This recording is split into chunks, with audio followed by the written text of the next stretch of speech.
Lan ketika Nabi kowe nak salat dadi imam sing cepet. Perhitungane Nabi fa inna fihim ad-dha'ifa wa dzal hajat. Wa kana Rasulullah idza shalla fasami abuka asobi khaffafa salat. Lan kanjeng Nabi kan ada di salat dadi imam sing cepet. Iku ning gurimu ana wong lemah, ana wong sing duwe kepenting. Kiai wong nganggur ra PNS. Salate suwila ra masalah, ora ana jadwal. Ora duwe napa? Ora duwe jadwal. Tapi wong sing duwe anak cilik ning omah. Ibu-ibu sing makmum kuwe duwe anak cilik ning omah mesti salate kesusu nang ngurusi anak. Kiai ini nganggur anake dipatrano mboke. Ndak bisa kamu sepihak begitu jare Nabi, ndak boleh. Salat kudu standar dengan mempertimbangkan wadzal hajat.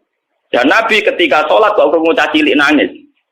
Dan beliau sadar ibunya karena ikut jamaah itu khaffafa sholatan. Nabi mempercepat sholat. Jangan sampai dikira sholat ini problem bagi anak.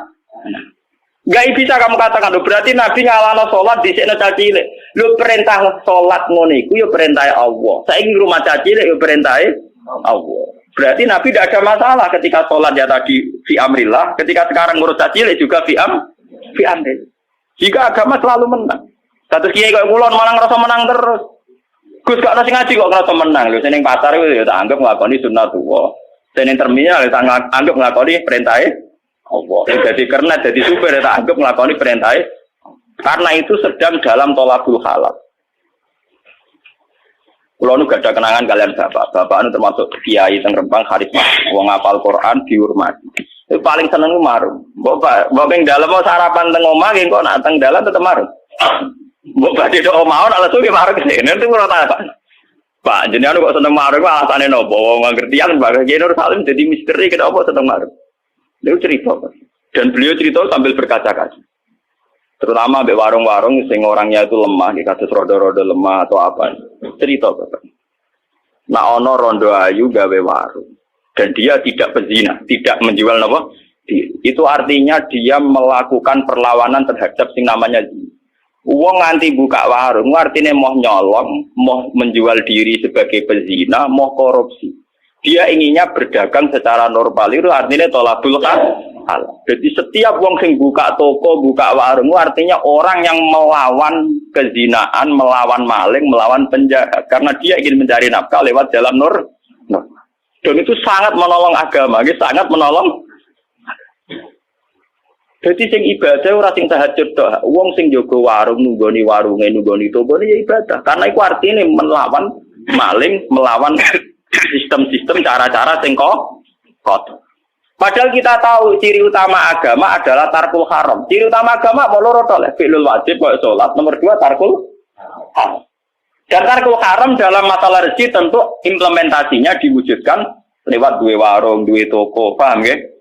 Ya lewat nernak jarum barang cara ki kuat iku terus cara roken nggih piring Jepang. Iku ora nilai piring Jepang, nilai perlawanan terhadap ora gelem nyopet. Paham? Rai-rai potongan nyopet nak wis terus mergawe tradisi nyopet. Lah nang ngono mergawe dianggap perlawanan sangka tabiat buruk kaya nyopet, maling dan itu juga menguntungkan agama dan bagian dari mulane kudu kok regani. Ora kok malah kiai fatwa kiai marung buak muruah. Iku cara bapak wah paling gak berkenan ngono wah wengkar banget. Wong anak kula niku kula cerita bolak-balik teng mriki. Anak kula cara teng desa kula termasuk wong mapan. Niku nak jajan teng SDTK kira-kira ora pati doyan. Tapi tetap akan jajan negeri saya tak sangoni tak kan. Kat kula sing protes. Wong mboten dipangan kok dituku ra israf. Ya ora ya malah ora tuku malah israf. Ya. Karena bagi saya ada seorang tua, janda tua mergawe teng SD teng TK. Itu luar biasa karena dia dalam bingkai tolabul halal. Dan tolabul halal itu ibadah. Paling enggak bunuh maling, bunuh mental copet dan dia juga bunuh mental tomat. Nomor 2, uang disedekahi langsung kadang tersinggung, tapi kalau lewat transaksi kan terhormat karena kesannya lewat apa? Transaksi. Daripada disedekahi langsung 1000, terhormat kalau lewat apa? Kalau nanti ditakai kalian bojo kula, lha napa mboten israf? Nah, anakku ora blonjo malah israf. Israf itu khitab pada saya, pada kita semua, bukan pada mereka. Lho nggih israf, misale kados kula, sak kire-kirene kula. Wong kula termasuk dianggep wong alim kaliber, iku mesti ning omah ana dhuwit 50.000, 100.000. Mbok duit receh, mbok duit tetep ono. Justru saya israf ketika uang 1.000 tidak saya lepas. Artinya kalau uang 1.000 saya tidak saya lepas kan aku cek nyimpen duit 50.000. Cara pangeran berlebihan, aku nyimpen duit apa? 50.000. Lah ini orang-orang enggak memahami rumah sana israf kok jajan 2.000 kok israf. Nah cara pangeran walian. Kowe sing kaya raya kok duit mbok kok toples, mbok kok kotak ora mbok tokno sing israf. Mulane nggone Quran hadis sing dikritik israf malah dari segi ikhtikar dan kanzu nyimpen. Lah iya, kaya kula kan mesti didik 1.000 50.000. Tak lepas 2.000 anakku jajan kan bagi ibu-ibu janda kan beruntung untuk duit 2.000 sangat berarti. Sementara duit 1.000 bagi saya tak simpen akeh-akeh ku israf. Mergo aku beras yo duwe, gula yo duwe, pokoke ora kere lah. Mestinya saya takut israf justru kalau saya tidak ngelepas uang itu, paham? Paham? Saya ini malah israf kalau tidak ngelepas itu, mergo nyimpennya kakean, paham? Nyimpennya apa? Kakean. Padahal kalau saya lepas nguntungno wong sing sangat paham dul goblok kok dimareni, paham nggih mulane. Tapi selama ini kita orang ngajari anak walian, tuku jajan kok lha bapak sing kecelok kiai nyimpen duit akeh ku sing isra, paham nggih. Mulane anggere ajarane Nabi mesti tentang tasarruf. Mergo kanzu nyimpen masalah. Paham? Jadi sing isra ora ngetokno duit 2.000 justru nek mbok simpen napa? Isra. Mergo simpen kakean ora mbok butuhno kok mbok simpen. Saiki kowe butuh gak duit 2.000? Sak kira-kira kok rugen mesti ra butuh. 2.000. Artinya kalau dilepas tidak punya akibat apa-apa. Sudah tidak punya akibat apa-apa, akibatnya positif bagi si janda ini. Sementara mbok simpen gak ada akibat juga 2.000. Kenyimpen 2 juta oleh gende akibat juga. Nah 2.000 kan ora ono gunane itu. Mbok simpen ra ono gunane, mbok lepas man. Berarti saat disimpen niku sing jenenge isra. Mulane ning Quran sing sering dikritik ku masalah kanzu nyimpen ikhtikar. Paham ya? Mergo sing sering masalah adalah sebetulnya malah nyimpen. Saiki misale kowe duwe wong sugih, duwe klambi 20 pasang. Terus ngekeki wong kere loro, jare bojom, Pak Isrof kok kei loro. Lho kowe di 10 kowe Isrof. Justru mbok kalongi loro iku malah ra Isrof. Paham? Kok malah ngekeki loro diarani Isrof. Nek elek iku cara berpikir ya elek. Paham? Jadi berpikir 200.000 itu yang kita itu saya, kita. Dengan di sana ya tetap jajan. Ya cocok-cocok ya. Ya akhirnya anak-anak itu paham. Oh maksudnya bapak itu nolong ya sudah. Paham ya. Terus ini ben sampean ngerti. Kesalahan model khawarij itu bahaya. Mergo gak dipikir. Nah, terus Kanjeng Nabi ngendikan wong sing koyo khawarij kudu diperang. Dari zaman Sayyidina Ali dan ini kula eling peristiwa teng Indonesia zaman LDII. DITI Darul Islam Taufik. Niku dulu kan divonis NU bukan. Paham ya sebagai riyen DITI divonis NU napa? NU bersama negara menumpas DITI. Niku kata sing teng jero-jero gunung pas maca Yasin. Tentara sing Islam yo bingung, dibrontong pas maca Yasin, ra dibrontong pemberontak. Jadi kok kula nu menangi ulama-ulama pernah pakde kula, Pak Lek kula sing riyen derekno Kiai Mahfuz dadi pasukan oposisi FIS2. Ora cerita kula. Lah iya lek aku gak bingung piye. Aki diutus kiai kon merangi. Wes tak buru-buru ning jero alas jebule pas maca ya. Foto wong kon nembak wong sing maca napa? Ya. Dieleng ora gelem. Mulane fatwa bukot pertama sing dalam tradisi Indonesia itu adalah kasus napa? Itu. Sebetulnya peristiwa itu pernah terjadi zaman Sayyidina Ali. Sayyidina Ali ngadepi kelompok jenenge Khawarij. Anak enake jadi bueno, bojone kelangkengan yo dibeno. Mergo dekne alasane lagi maca Quran. Jadi Sayyidina Ali Quran, lha iya Quran sing mbok waca iku ngongkon kowe ngurus anak.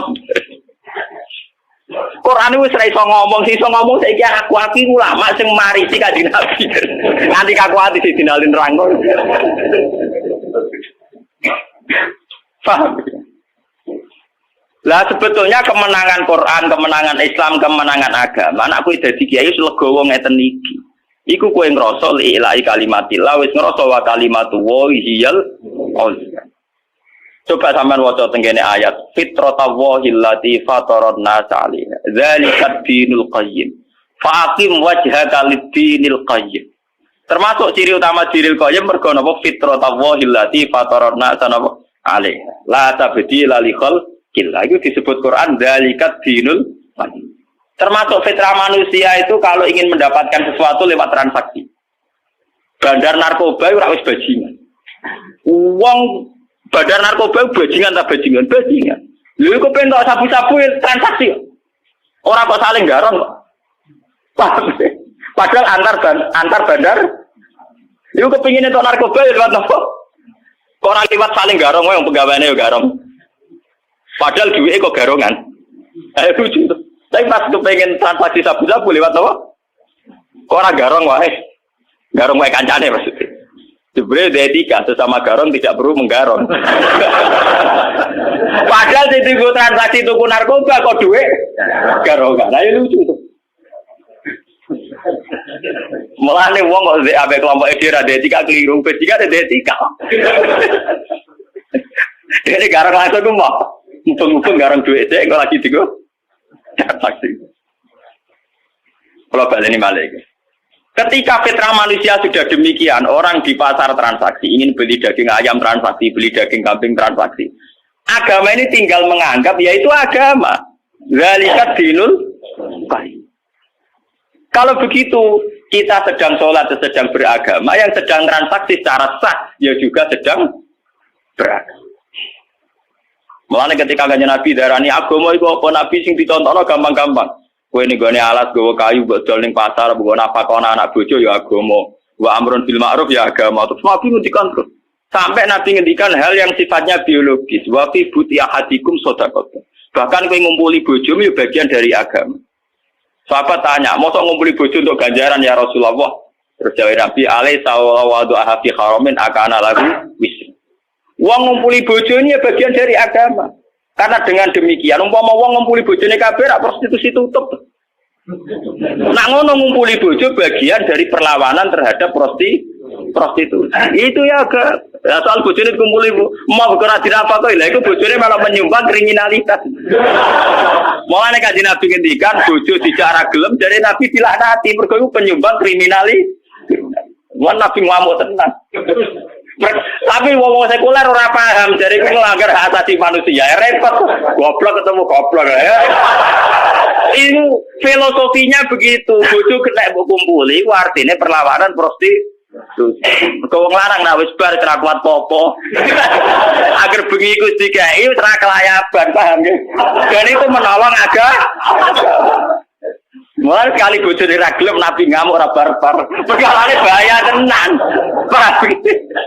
Malah diamati secara sosial. Bagaimana mau uang belanja tidak cukup? Aku mau warai belanja. Aku mau tidak perhitungan urusan apa? Mau sekuler wajar orang. Oh, ini rapati roh. Nah, ninggal zino ibadah bareng rapati roh yo. Lah ngono kadang ngomong yo ngrungokno intelektual Islam kiai ngrungokno omongane wong napa?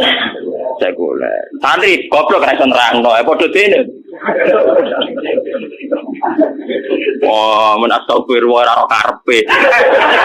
Wong filosofi Nabi nek ora ora maknane, paham?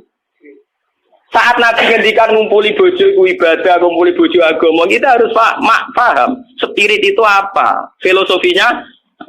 Kenapa Nabi-Nabi sering ke pasar wayam sunafil aswaq? Apa filosofinya? Itu penghormatan pada sebuah transaksi yang normal, yang wajar. Walau pulau mulai teng Yogyo nganti saniki anggere esuk keteng pasar. Mes tiap hari. Pertama kalau nyai teng Naruhan wong do takok. Gus ulama kok ning pasar.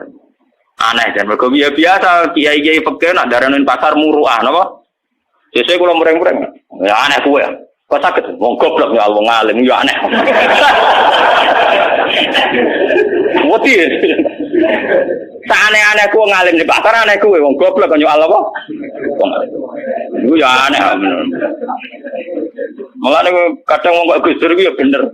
Artine bener iku wong-wong sing janggal iku kan ora mesti luwih pinter timbang Gus Dur. Berarti wong bodoh ngakoni wong nyual wong napa?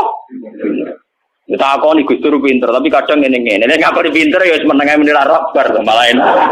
Malah aneh to wong bodoh kok nyual wong. Mestinya nek wani nyoal ngene, Gusur be aku padha pinter tapi beda malah apik mending. Awale ora. Aku yo wong bodoh nek bodoh ni terus semua.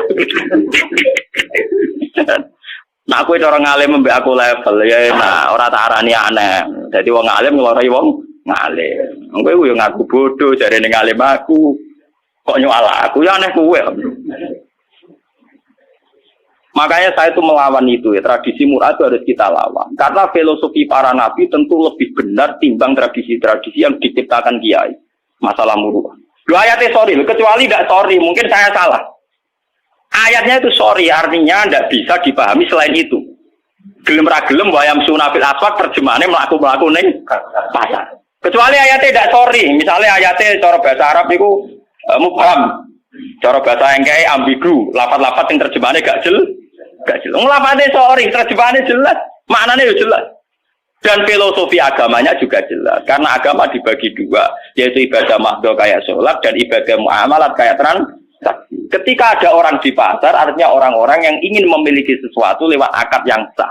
Dan itu bagian dari agama dan harus kita dukung. Lalu dari kajian Nabi ketika sahabat ngomentari yang mau kerja tadi, boyo gagahe ngono digo itikaf ora digo golek donya. Jare Nabi, hal taqulu kadzalik. Dia kerja juga untuk anak istrinya dan itu juga agama. Mencarikan nafkah juga nah ngono saiki agama ning kene ya menang, ning narukan ya menang, ning biduan ya menang. Go sing ngaji ya sedang beragama, sing transaksi ya sedang beragama.